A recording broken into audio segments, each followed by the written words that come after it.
नमस्कार दोस्तों, DD red के एक और रिएक्शन वीडियो में आप सभी का स्वागत है। मैं हूं आलोक। तो आज जो वीडियो लेकर आया हूं वो वीडियो है हारिस भाई का, हारिस सुल्तान भाई का। टाइटल है बलूचिस्तान वर्सेस पाक आर्मी। तो देखिए, एक पर्सपेक्टिव है हमारा इंडियंस का, एक पर्सपेक्टिव है पाकिस्तानियों का, और एक ये नया पर्सपेक्टिव होगा जो पाकिस्तान को या पाकिस्तानियों को उतना पसंद नहीं करता, लेकिन है पाकिस्तान का रहने वाला, और जो इंडिया को भी बाहर से बैठकर देखता है।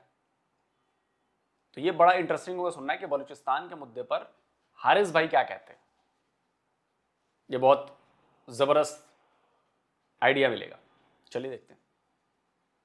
और जैसा कि मैं बड़े अरसे से कहता चला आ रहा हूँ कि इस मुल्क की हर चीज़ क्योंकि खोखली फाउंडेशंस के ऊपर बनी है, इसलिए इसकी हर चीज़ ने डिटीरियोरेशन की तरफ ही जाना है। और ये मेरे कहने की बात नहीं है, आप पाकिस्तान की पिछली 75 साल की हिस्ट्री को उठाकर देख लें, जहाँ पे उनके केपीके के पंगे तालिबान के साथ चल रहे हैं, टीटीपी के साथ चल रहे हैं, वहीं पे एक और पंगा चल रहा है जो पाकिस्तान की जो टेरिटोरियल इंटेग्रिटी है उसको भी क्वेश्चन में ले आता है, वो है बलोचिस्तान का इशू। तो आज की खबर है कि बलोचिस्तान में वो एक ट्रेन चलती है जाफर एक्सप्रेस जो क्वेटा से पेशावर जा रही थी, वहां पर बीएलए के लोगों ने हमला किया उसके ऊपर और तकरीबन कुछ 16 के करीब पाकिस्तानी फौज के जवान को मार दिया और तकरीबन कोई 100-150 के करीब नंबर बताया जा रहा है उनको हॉस्टेज बना लिया। अब उनमें से बहुत सारे औरतें और बच्चे भी हैं। तो अभी मैं पढ़ रहा था कि उन्होंने जो सिविलियंस हैं उनको छोड़ दिया है, लेकिन तकरीबन 100 के करीब मिलिट्री के पर्सनल हैं उनको हॉस्टेज बनाया हुआ और अपनी डिमांड्स वो मांग रहे हैं। और ऑब्वियसली उनकी डिमांड है कि भाई पाकिस्तान बलोचिस्तान को छोड़ दे, ये बलोचिस्तान अलहदा होना चाहता। तो ये क्या वजह है कि पिछले 75 साल से बलोचिस्तान जो पाकिस्तान का सबसे रिच रिसोर्सेज के हवाले से सूबा है, वहां पे अभी तक ये लड़ाई चल रही है कि वो पाकिस्तान से अलहदा।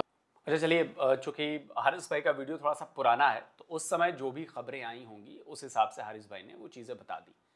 तो खबर ये है कि जो बीएलए का दावा है कि जो 214 जो उन्होंने पकड़ रखे थे बंधक, जिनमें पाकिस्तानी फौज के लोग थे, एफसी के लोग थे, पुलिस के लोग थे, आईएसआई के लोग थे, उनको उन्होंने सबको मार दिया। हालांकि डीजीआईएसपीआर कुछ और बयान कह रहे हैं। वो कह रहे हैं कि जी हमने 36 घंटे ऑपरेशन किया, छुड़ा लिया सबको, ऐसा कर लिया वैसा कर लिया, लेकिन असली आंकड़ा नहीं बता रही है कि कितने मारे गए। कह रहे हैं कि नहीं 33-34 वो मारे गए, कुछ हमारे मारे गए, कुछ सिविलियन मारे गए, दैट्स इट, और कुछ नहीं हुआ। लेकिन सच्चाई कुछ और है। बीबीसी ने अपनी रिपोर्ट में बताया है कि करीब 200 कॉफिन उसने रिपोर्ट किया है, 200 कॉफिन वहां देखे गए हैं। अब भाई कोई ये बताए कि भाई बिना 200 लोगों के मरे 200 कॉफिन वहां पे क्या कर रहे हैं। और जो बीएलए कह रहा है कि हमने 200, उनका बीबीसी का कहना है कि मोर देन 200, तो बीएलए का कहना है कि 214 हमने निपटा डाले।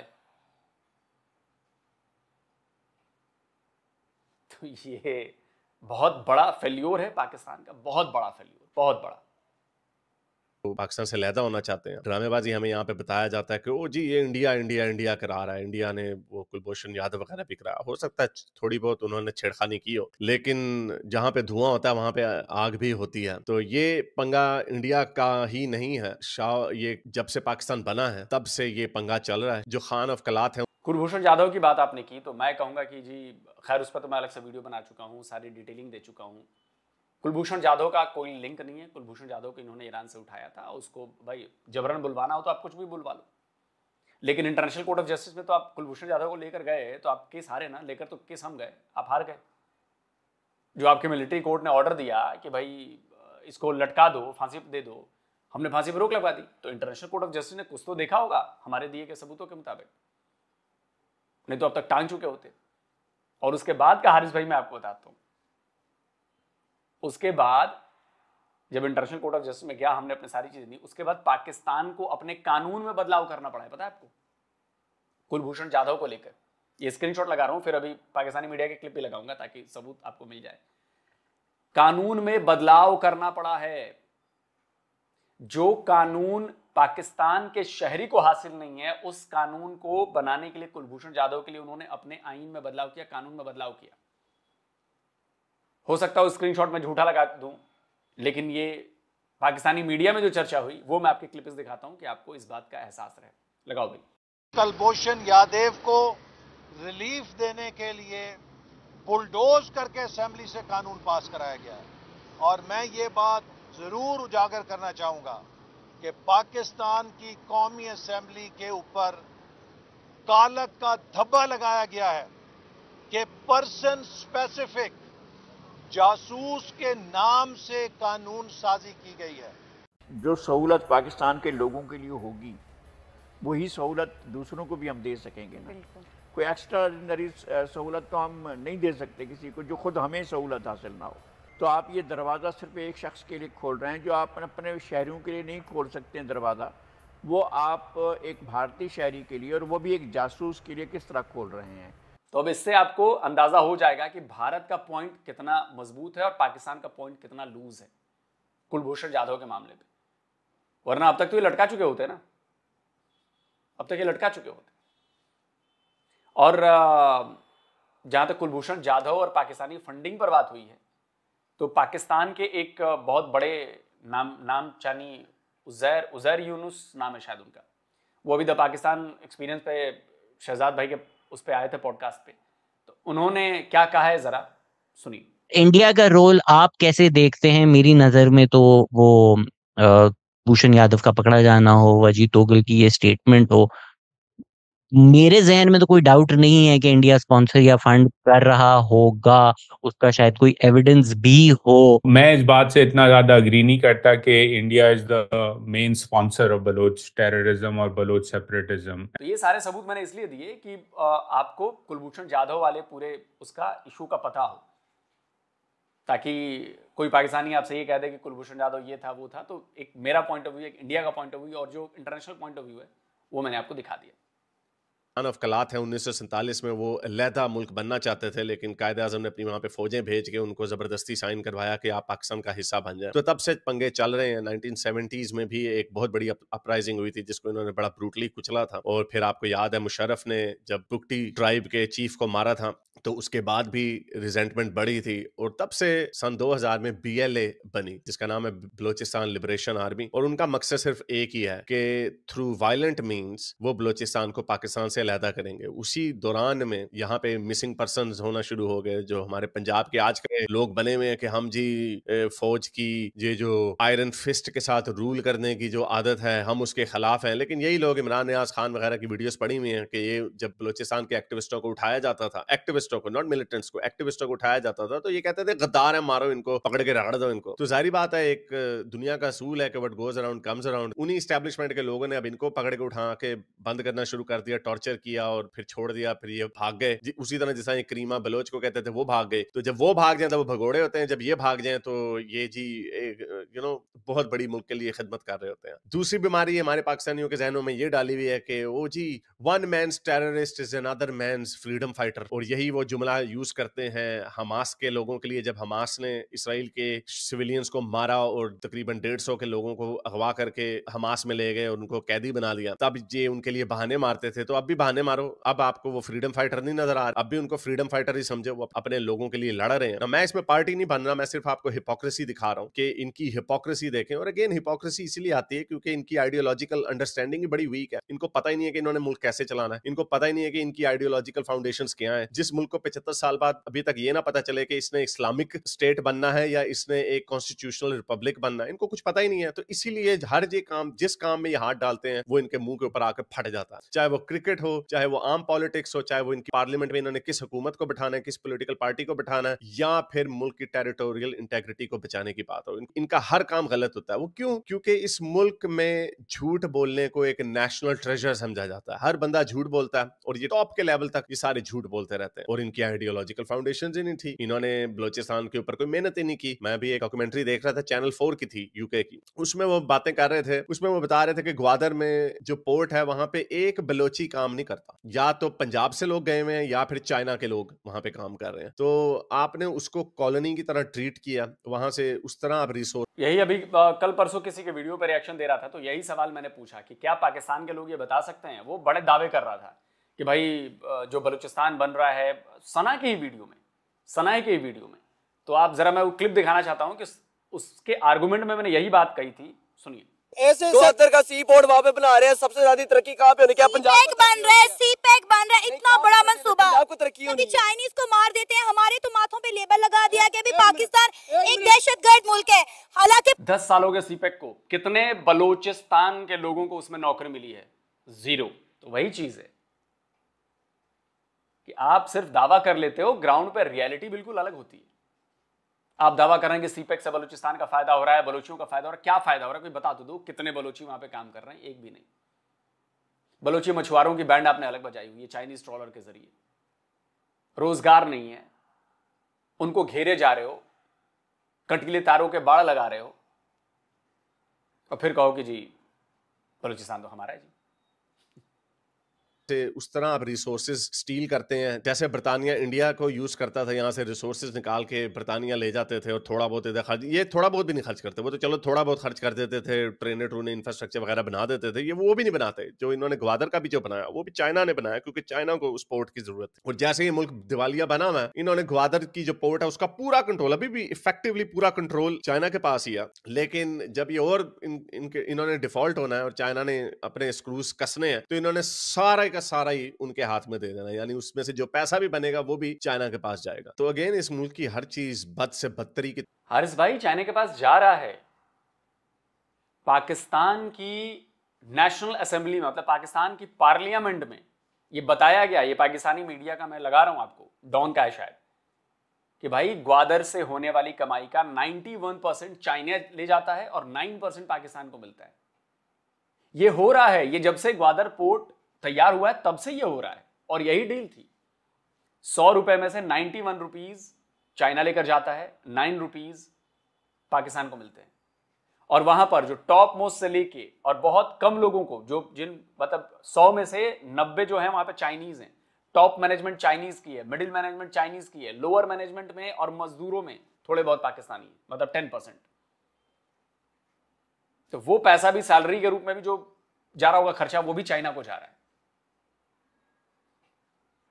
से बदतरी की तरफ चलती चली जा रही है। आई डोंट नो कि ये जो 100 जवान इन्होंने पकड़े हैं अब उनका क्या बनेगा, उनको मारेंगे नहीं मारेंगे, पीएलए के पास कितनी सपोर्ट है, क्या वो सस्टेन कर सकते हैं ये अटैक, क्या पाकिस्तान की फौज जो ऑब्वियसली बड़ी ब्रूटली इसको रिस्पॉन्ड करेगी, क्या उसको ये टैकल कर सकते हैं या नहीं कर सकते। On the other hand TTP जो दरवाजे पे खटखटा रही है वो क्या करेगी, क्या वो केपी के ऊपर चढ़ाई कर देगी? क्योंकि जो बड़ी गेम प्ले की जा रही है वो ये की जा रही है कि हमारी जो पाकिस्तान की स्टैब्लिशमेंट है, जो तालिबान के आने पर बड़ा खुश थी और खान साहब भी उसके अंदर शामिल थे और कहते थे कि इन्होंने अब गुलामी की जंजीरें तोड़ दी हैं, वही तालिबान जो है उन्होंने टीटीपी को तैयार किया हुआ पाकिस्तान के ऊपर छोड़ने के लिए। और उनका डिमांड क्या है कि हमने पूरे पाकिस्तान में शरीयत लानी है। शरीयत लाओ भाई, इस्लामी रियासत बनाना है तो शरीयत तो लानी पड़ेगी। और जो ओवरऑल जो तालिबान है उनकी डिमांड ये है कि पेशावर तक जो पूरा केपी का एरिया है वो अफगानिस्तान में शामिल हो जाना चाहिए। तो अब इनके कान खड़े हो गए, अब इनको पता चल गया है कि ये तालिबान 2.0 जो है ये प्रो पाकिस्तान नहीं है। उन्हें गुस्सा है, वो कहते हैं कि आपने 2000 में अमेरिका के साथ मिलकर हमारी पीठ में छुरा घोंपा। तो जाहिर बात ऐसे ही होता है, जब आपकी आई होती है तो फिर आप अपने आप को बचा के दूसरों को ट्रक के नीचे फेंक देते हैं। वही पाकिस्तान ने भी किया था। Again I am actually not against that, I am against ये डुप्लिसिटी जो है, ये डुप्लिसिटी के उधर से भी अमेरिका के साथ भी डॉलर पकड़े जाओ और इधर अफगानिस्तान के साथ तालिबानों के साथ भी हेल्प करते रहो, तो उनको भी पता चलता है। तो एक तरफ तो ये फटा चल रहा है, पाकिस्तान की टेरिटोरियल इंटेग्रिटी केपी के हवाले से बड़ी तशवीश में है, तो इनको पता चल गया। और इन्होंने क्या किया, जिस दाइश के बंदे ने जब अमेरिका विड्रॉ कर रहा था 2021 में, उसने वहां पे एक बम फोड़ दिया, कुछ 10-12 अमेरिकी फौजी मारे गए थे। तो इन्होंने ट्रंप को गुडविल के लिए उस बंदे को वॉलंटरली अमेरिका के हवाले कर दिया, जो ट्रंप ने अपनी स्टेट ऑफ यूनियन एड्रेस में उसका जिक्र भी किया। तो ये चाह रहे हैं, इनकी गेम मैं आपको बताता हूँ, ये मेरा अपना अंदाजा नहीं है, ये मेरी कुछ लोगों से बात हो रही थी। इनकी गेम ये है कि एक तो ट्रंप इनके ऊपर ये प्रेशर ना डाले कि इमरान खान को छोड़ो। वैसे वो नहीं डाल रहा क्योंकि इमरान खान खुद इंटरेस्टेड नहीं है डील लेने में। वो उनकी रिचर्ड ग्रैनल जिसने एंड्रू टेट को रिहा करवाया, वही बंदा यहाँ पे इमरान खान को भी रिहा करने के लिए तैयार था, यानी प्रेशर डालने के लिए। लेकिन इमरान खान ने कहा कि मैं डील करके बाहर नहीं निकलना, which is commendable for Imran Khan. I don't think he is that kind of a deal maker. उसको और भी डील्स की ऑफर हुई थी लेकिन उन्होंने कबूल नहीं की। So you can respect Imran Khan on that, but you can at the same time criticise his policies. मदीने की रियासत और अमेरिका के साथ 2 नंबरी और तालिबानों की गोद में जाकर बैठ जाना या उनको अपनी गोद में बैठा लेना। So you can criticise Imran Khan on those thing. तो बहरहाल तो इनकी गेम ये थी कि एक तो आप हम पे प्रेशर ना डालना कि इमरान खान को रिहा करें, और दूसरा ये कि ट्रंप को पखाया जाए कि वो तालिबान के ऊपर बमबारी करें। तो इसे आपने सुना होगा, ट्रंप ने ये भी कहा, तालिबान को कहा है कि आप हम अपना असला छोड़ के गए हैं वो हमारे वापस करो। उन्होंने कहा चलो भाग जाओ, हमने नहीं करना। तो ट्रंप के हाथ जो है इस वक्त फुल है। वो कार्टेल्स के ऊपर मैक्सिको में भी हमला करना चाहता है, पैनामा कैनाल और ग्रीनलैंड के ऊपर भी कब्जा करना चाहता है, और कनाडा के ऊपर इतना इकोनॉमिकली प्रेशर डालना चाहता है कि वो 51st स्टेट बन जाए, जो कि ऐसा होना नहीं है ऑब्वियसली, लेकिन कनाडा की इकोनॉमी को बड़ा सख्त खतरा है। और दूसरी तरफ यूक्रेन और रशिया का फटा चल रहा है, वो उस जंग को भी खत्म करने के चक्कर में, और उसके बाद वो चाइना के ऊपर हाथ डालना चाहता है, और ऑब्वियसली मिडल ईस्ट में भी पंगा चल रहा है। तो उसके हाथ ऑलरेडी फुल है, इसलिए शायद वो मेरे ख्याल में अफगानिस्तान के ऊपर हाथ ना डाले, जिसकी वजह से इनको तालिबानों के साथ अकेले निपटना पड़ेगा। क्या ये अकेला निपट सकते हैं उनके साथ? I don't think so. उसके ऊपर सोने पे सुहागा ये हुआ कि अब ये बीएलए ने ये काम कर दिया। अगेन आई डोंट नो कि बीएलए की कितनी कैपेसिटी है, क्या वो फुल फ्लेज पाक फौज के साथ लड़ सकते हैं या नहीं लड़ सकते। ये एक मिलिटेंसी का वाकया तो है, और इसके अंदर उन्होंने कुछ फौजी मारे भी हैं, लेकिन ये इतने अरसे से इनके साथ लड़ रहे हैं, लेकिन ये बीएलए को टोटली कुचल भी नहीं सके। वो क्यों? वो इसलिए क्योंकि बीएलए की जो मूवमेंट है वो बलूचिस्तान के लोगों में बड़ी पॉपुलर होती जा रही है। क्यों? आपने उनके हजारों लोगों को पकड़ के मिसिंग पर्सन में डाल दिया, कोई पूछने वाला आपका नहीं है, आप उनको ट्रीट करते हैं ऐसे जैसे वो कॉलोनी है। आपने वहां पे उनकी इंप्लॉयमेंट नहीं बढ़ाई, आपने बलूचिस्तान की आवाम तक जो इंफ्रास्ट्रक्चर जिसका फायदा होता है आपने वो भी नहीं बनाया। आपने पोर्ट और वो हाईवे बना दी जो सीधी चाइना जाती है, बीच में जो आ गया, नहीं आया ना आए। ग्वादर में आपने कोई काम नहीं किया, वहां पे बेचारे आम मछेरे अभी भी इस तरह दिखते हैं जैसे 18वीं सदी के मछेरे होते हैं। तो ये सिचुएशन जो है, पता नहीं इसका टेम्पररी सोल्यूशन तो ये निकाल लें, उनको कुचल लें या उनको दबा दें। कुचल तो नहीं पूरे तरीके से सकते, लेकिन उनको थोड़ी देर के लिए दबा दें। लेकिन ये जो आग है, ये जो चिंगारी है, ये कभी भी भड़कते हुए शोलों में बदल सकती है। और मैं अभी पाकिस्तान का मैप देख रहा था, बल्कि मैं आपको दिखा ही दूं। ये आप पाकिस्तान का मैप देखें कि यहाँ पे इंडिपेंडेंट कंट्री ये इन्होंने किसी ने इंडिपेंडेंट कंट्री लिख दिया।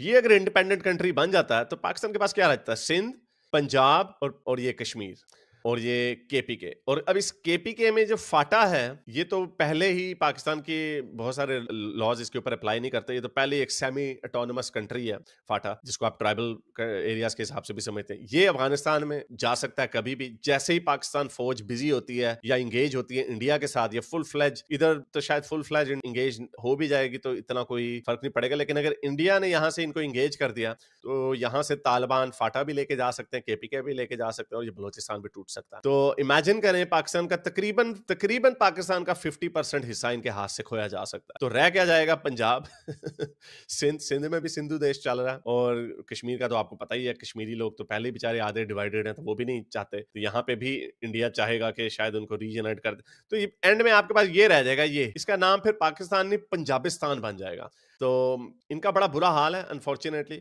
ये आप देख सकते हैं कि अभी एक बलोच है, इसने पाकिस्तान के झंडे को ठुडा मारा और जाके अपने बीएलए का जो फाइटर है उसको जाके जफ्फी मार ले। और एक और मैं आपको पॉइंट बता दूं इसके अंदर कि आपको याद होगा ईरान और बलोचिस्तान के अंदर भी ये अभी पिछले साल बैलिस्टिक मिसाइल्स का एक्सचेंज हुआ था, आपको याद होगा। और ईरान भी पाकिस्तान से खुश नहीं है, क्योंकि यहाँ पे कुछ इंसर्जेंट्स हैं जो ईरान में जाके शरारतें करके वापस आ जाते हैं ना। ऑब्वियसली ईरान के भी हाथ फुल है, ईरान की तो अभी बड़ी सख्त निगोशिएशंस चल रही हैं इसराइल के साथ और अमेरिका के साथ, बेसिकली कि ईरान ने तकरीबन हथियार डाल दिए कि हम एटमी हथियार नहीं बनाएंगे, वरना ट्रंप ने उनको डेडलाइन दी हुई है कि अगर तुमने एटमी हथियार बनाने से पीछे नहीं हटे तो हमने तुम्हारी रिजीम को उल्टा देना। और ईरान की रिजीम जो है वो इंतहाई अनपॉपुलर है। तकरीबन बहुत सारे सर्वेज, इंडिपेंडेंट सर्वेज के मुताबिक सिर्फ 8 से 12% ईरानी जो है अपनी रिजीम को सपोर्ट करते हैं, सिर्फ 8 से 12%। और ये बहुत बड़ा जो शिफ्ट आया था वो मासा अमिनी के जो राइट्स हुए थे उसके बाद आया था। तो मैं आपको थोड़ी सी ये वीडियोस दिखा दूं कि बलोचिस्तान में हो क्या रहा है। ये आप देख सकते हैं कि यहाँ पे ऐसे लग रहा है जैसे बहुत बड़ी जंग हो गई है।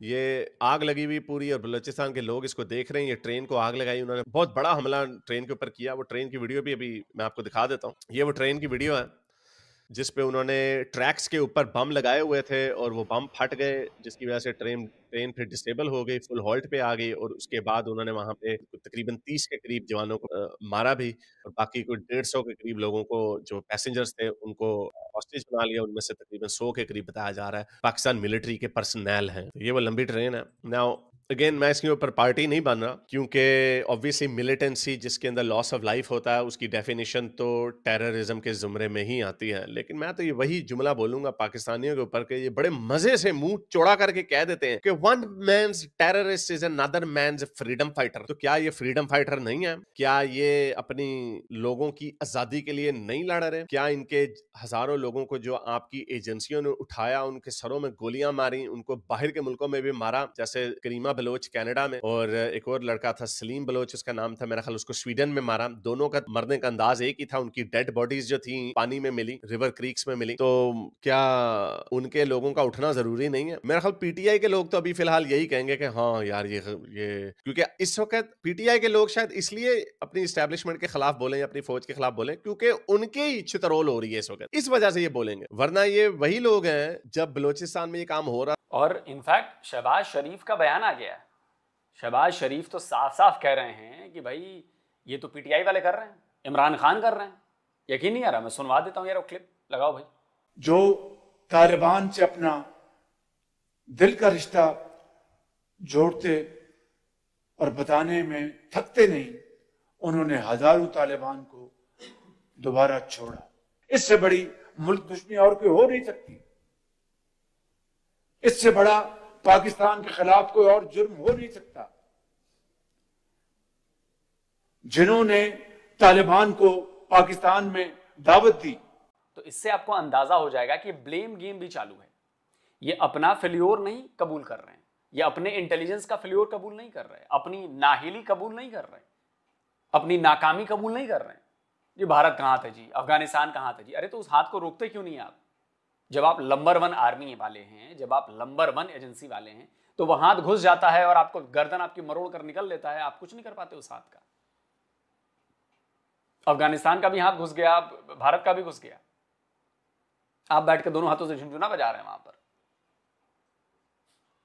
पाकिस्तान में ये काम हो रहा था तब ये उनके साथ खड़े थे कि ये गद्दार है, पकड़ो इनको, मारो इनको। तो again it comes back to this कि इस मुल्क की जो आइडियोलॉजिकल फाउंडेशंस है वही खोखली, इनको खुद ही नहीं पता इन्होंने किस तरह का मुल्क बनाना था। और ना ये इस्लामी मुल्क है, ना ये डेमोक्रेसी है, और ये एक वक्त में कॉलोनियल पावर भी है, एज अ इंपीरियल फोर्स भी रिएक्ट करते हैं और इर्द गिर्द शरारतें भी करते हैं, तालिबान के साथ, ईरान के साथ और ऑब्वियसली इंडिया के साथ। सो और कोई इकोनॉमिक पावर है नहीं, इकोनॉमिक आउटपुट इनकी है नहीं, कर्जे और भीख के ऊपर ये चल रहे हैं। सो आपने अगर चेकलिस्ट बनानी है कि फेल्ड स्टेट क्या होती है, और फेल्ड स्टेट उसको कहा जाता है जो एक स्टेप टूटने से पहले होती है, कि ये बस टूटने के करीब है। मैं ये नहीं कह रहा ये कल टूट जाएगा या 5 साल में टूट जाएगा, मुझे नहीं पता इस बात का, लेकिन यह होनी चीज नहीं है। बांग्लादेश भी टूट गया था। तो जब आप किसी फेल्ड मुल्क को देखते हैं तो उसकी यही चीजों को देखते हैं। इकोनॉमिक इंडिकेटर्स फेल, आपके नेबर्स के साथ ताल्लुकात फेल, क्या आपकी जो इंटरनल और एक्सटर्नल डिस्प्यूट्स हैं वो एक ऐसी नहज पे पहुंच गए हैं कि वॉर का खदशा हो, यस ये टेक, और आपकी आइडियोलॉजिकल फाउंडेशंस वो क्या है। अगेन कोई माइकल आल मुझे ये नहीं बता सकता कि पाकिस्तान को पता है कि उनकी आइडियोलॉजिकल फाउंडेशंस क्या है। इंडिया को पता, उन्होंने एक डगर पकड़ी कि हम कॉन्स्टिट्यूशनल रिपब्लिक बनेंगे, हम अपने कॉन्स्टिट्यूशन के हिसाब से अपने मुल्क को चलाएंगे जिसमें सारे लोग इक्वल होंगे, और उसके ऊपर हम बिल्डअप करेंगे। उनको थोड़ा टाइम लगा इंजन को स्टार्ट होने में, क्योंकि बड़ा मुल्क था। 90s में उनकी इकोनॉमिक रिफॉर्म्स हुई, ओपन मार्केट इकोनॉमी बनी, और उसके बाद आप देखें अब कहां से कहां पहुंच गए, चांद पे भी पहुंच गए, और उनकी इकोनॉमी इतनी ऊपर जा रही है कि आप मुकाबला कर ही नहीं सकते। आप भूल जाए, उनके पास इतने डॉलर्स हैं कि वो पूरे मुल्क को खरीद लें। पूरे पाकिस्तान की जो इकोनॉमी है उतना तो उनके पास कैश रिजर्व पड़ा हुआ है। सो उनकी आइडियोलॉजिकल फाउंडेशन उससे ज्यादा है। हारिस भाई, पाकिस्तान की इकोनॉमी जो है वो $450 बिलियन के आसपास है, और हमारे रिजर्व में अभी लेटेस्ट आया था, कुछ घटा भी था, कुछ ये भी हुआ, तो $650 बिलियन से ज्यादा का है। तो आप सोचिए कि पूरा पाकिस्तान हम खरीद सकते हैं, लेकिन देखो घाटे की चीज हम क्यों खरीदेंगे?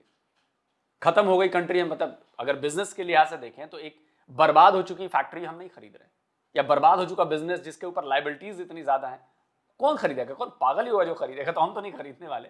वैसे हाँ ठीक है कि जो उनके $450 बिलियन के, 450 मतलब 4 से $450 बिलियन की इनकी इकोनॉमी है, और देखिए कि हमारे पास $650 बिलियन का रिजर्व पड़ा हुआ है। इकोनॉमी तो छोड़ ही दीजिए।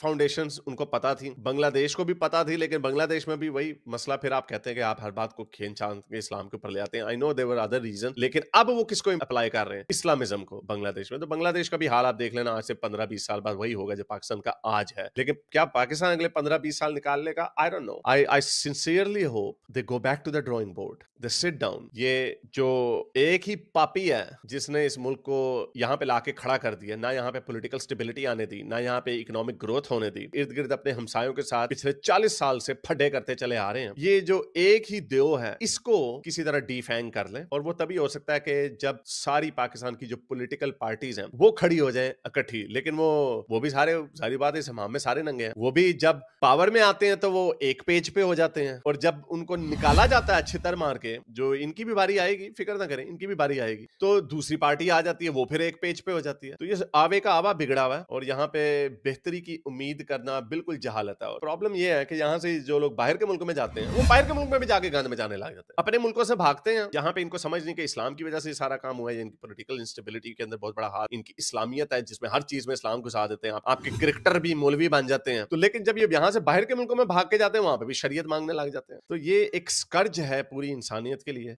ये माइंडसेट। ऑब्वियसली लोग तो आते जाते रहते हैं और उनकी सोचें भी बदलती रहती हैं, पता नहीं इनकी सोच कब बदलेगी, लेकिन ये स्कर्ज है, ये जो माइंडसेट है, और इसने बेहतरी की तरफ नहीं जाना। इन्होंने अपने आप को भी तबाह करना और अपने इर्द गिर्द के लोगों को भी तबाह करना। अगर आपको मेरी ये वीडियो अच्छी, चलिए दोस्तों, वीडियो खत्म हो गया। और बिल्कुल जो हारिस भाई ने लास्ट में बात की है ना, कि इन्होंने खुद भी तबाह हो जाना है और दूसरों को भी तबाह करना है, यही प्रॉब्लम है। जब इस तरह का माइंडसेट हो जाता है ना, जब आप इतना रेडिकलाइज्ड हो जाते हैं कि आपको सही और गलत का फर्क महसूस होना बंद हो जाता है, तो तबाही आपकी होती है और किसी की नहीं होती।